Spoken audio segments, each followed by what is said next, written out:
Welcome to my YouTube channel Medical School. All medical related topics are here. Subscribe for this channel.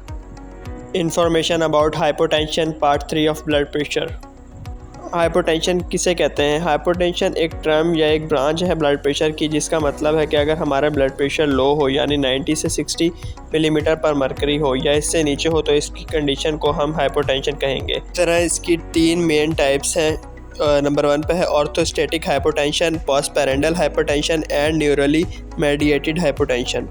Orthostatic hypotension में हमारा blood pressure low होता है, जिसकी वजह बनती है जब हम अपनी पोजीशन जिस्म की चेंज करें, जैसे अक्सर हम लेटें और एकदम से खड़े हो जाएं। तो इस सूरत में होता है क्योंकि जो हमारा खून है वो एकदम से टांगों की तरफ चला जाता है। आमतौर पर हमारा दिल ब्लड को पंप करके ब्रेन तक पहुंचाता है, लेकिन जो ये टाइप है इसमें मैकेनिज़्म फेल है क्योंकि इसमें हमारे दिमाग तक कम ऑक्सीजन की सप्लाई होती है, जिसकी वजह से हमें सर में दर्द और एकदम से चक्कर आने का भी खतरा होता है।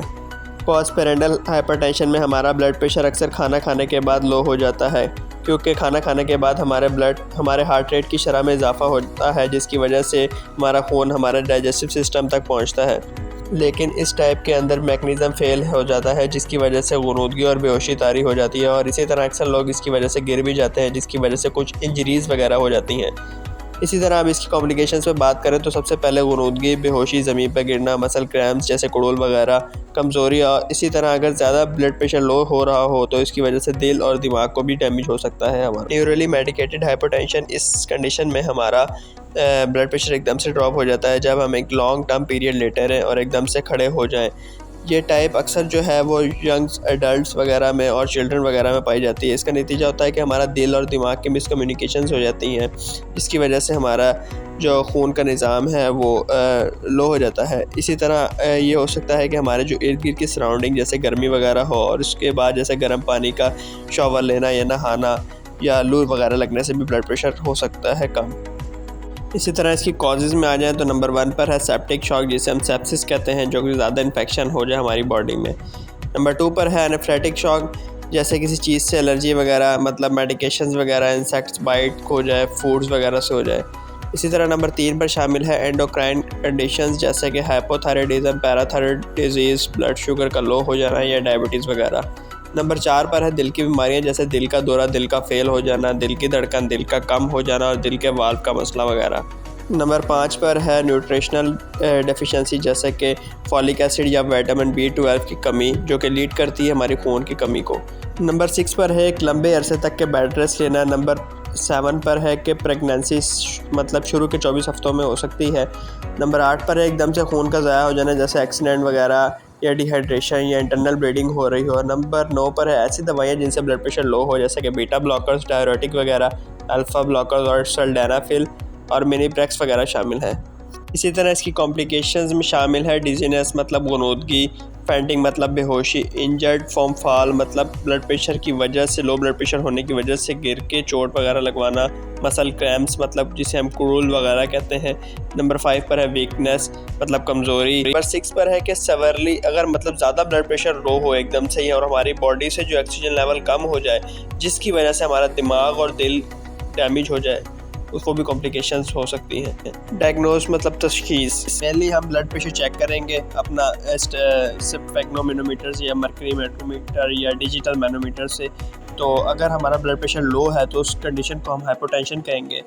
और इसी तरह जो नॉन इन्वेसिव प्रोसीजर हैं ब्लड प्रेशर चेक करने के लिए, उसमें स्फेग्नोमेनोमीटर, डिजिटल मैनोमीटर, कार्डिक मीटर, और इसी तरह जो इन्वेसिव मतलब कि जो पेनफुल प्रोसीजर हैं उसमें हमारे पास आता है 8 लाइन का सेटअप, जो हम आर्टरी प्रिक करके उसमें से हम अपना ब्लड प्रेशर चेक करते हैं। Sign and symptoms basically complication जैसे ही हैं, मतलब कि उसमें भी डिजीनेस होती है, इसमें भी डिजीनेस मतलब कि गुनूदगी वगैरह या हमारा सर में हल्की सी दर्द वगैरह हो, कन्फ्यूजन मतलब हमें कंफ्यूज हो, ट्रबल कंसंट्रेटिंग हो, फटीग मतलब थकावट या वीकनेस वगैरह हो, नोज़िया वॉमिटिंग वगैरह हो, ब्लड और मतलब कि धुंधला वगैरह हमें दिख रहा हो, या हम ज़्यादा तेज़ सांस ले रहे हो, मतलब इसी तरह बहुत सी बिहेवियर्स जैसे हो सकते हैं, हम बिलफर्ज कह सकते हैं हमारे बिहेवियर्स चेंजेस हो, मतलब कि चिड़चिड़ापन हो, मसल क्रैम्प्स वगैरह, क्रूल वगैरह पड़े, मतलब ये सारे कॉम्प्लिकेशंस और साइन सिम्टम्स एक ही चीज़ है।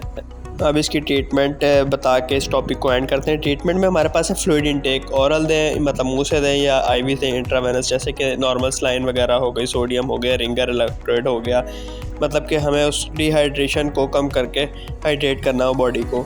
इंक्रीज़ ब्लड वॉल्यूम मतलब वही हमारे ब्लड वॉल्यूम, अगर हमारा बिलफर्ज किसी वजह से अनीमिया हो, उसकी वजह से ब्लड प्रेशर लो हो जाता है तो हम उसको भी बेसिकली जो है वो HB अप करेंगे। इसी तरह लाइटली लेग्स अप मतलब कि थोड़ी सी टांगें उठाएंगे। अगर पेशेंट खुदा ना खास्ता कहीं बेहोश हुआ हो तो थोड़ी सी टांगें उसकी उठा दें और ताकि जो उसके खून की सप्लाई है वो दिमाग की तरफ पहुंच जाए। इसी तरह मेडिकेशंस में इंक्लूड है हमारे पास एंटी हाइपोटेंशन मेडिकेशन जैसे कि आइनोट्रॉप्स लाइक डब्यूटामीन हो गया, डोपामीन हो गया, न्यूरोएड्रेनालिन हो गया, एड्रेनालिन यानी एपी वगैरह हो गया, और भी बहुत सी मेडिकेशन है जो हमारे ब्लड प्रेशर को इंक्रीज़ करती है। Follow this channel for more information about the human health and study of diseases. Thanks.